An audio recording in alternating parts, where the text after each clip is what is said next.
of the 2022 campaigns. Let's switch up that topic in just a bit to change to 2022 campaigns, where we are now talking about the InfoTrack polls and also the numbers that are out there in terms of battlegrounds. And there's a revelation, Dennis, and I'll start with you on this. InfoTrack gave the latest opinion poll. They say Raila Odinga is at 42, William Ruto is at 38. There's also a manifesto that has just been launched. Do you agree with the opinion polls, first of all? No. Why not?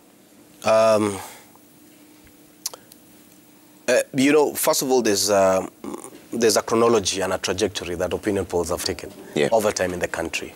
You know that they've never seen anything that has ever become true or a reality. And they sit within agencies that are there for political expediency.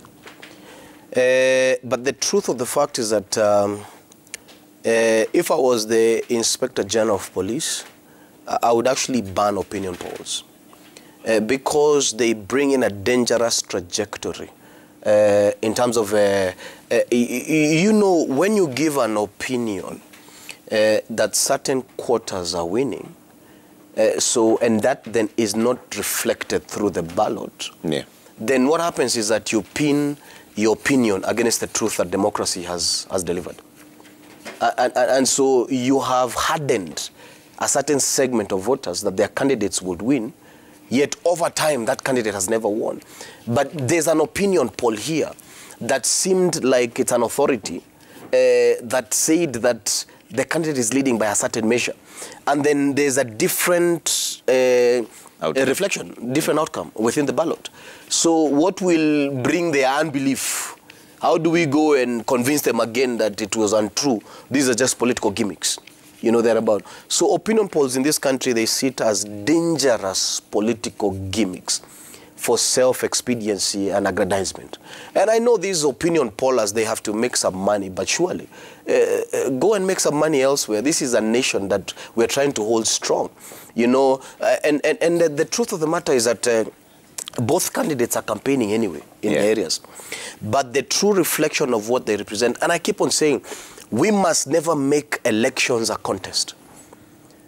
Elections must be a consensus, whereby as Kenyans we agree we have common issues.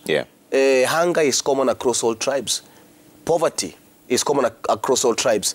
Disease is common across all tribes. There is no Luo sickness and Kalenjin sickness.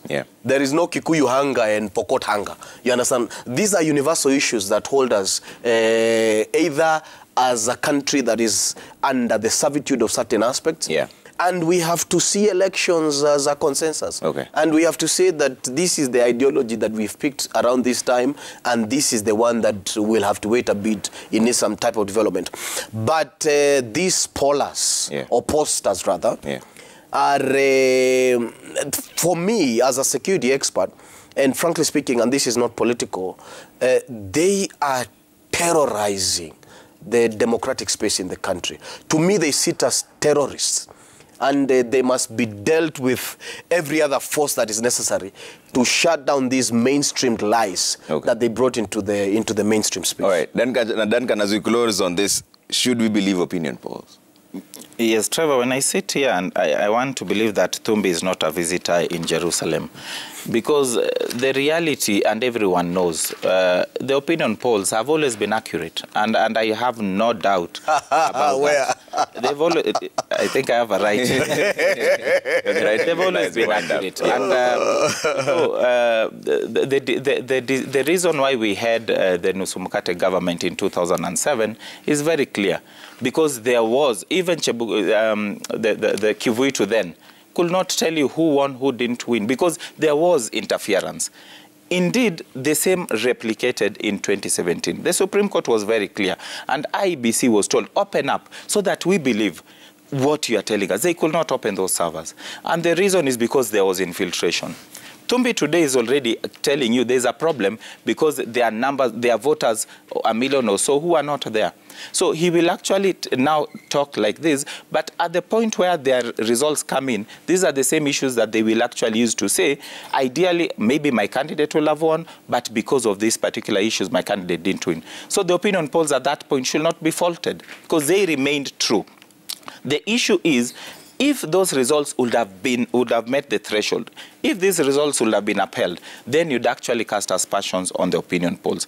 But the reality, and anyone who was in Kenya or even neighboring Kenya will tell you that we've had issues, elections, so that someone cannot, in his right sense of mind, tell you that those elections were so good that it is the only problem are the polls. Okay. Everyone knows there was a problem with this. Opinion polls help us. In fact, my view and Tumbi's view today is an opinion. Yeah. You can never stop that.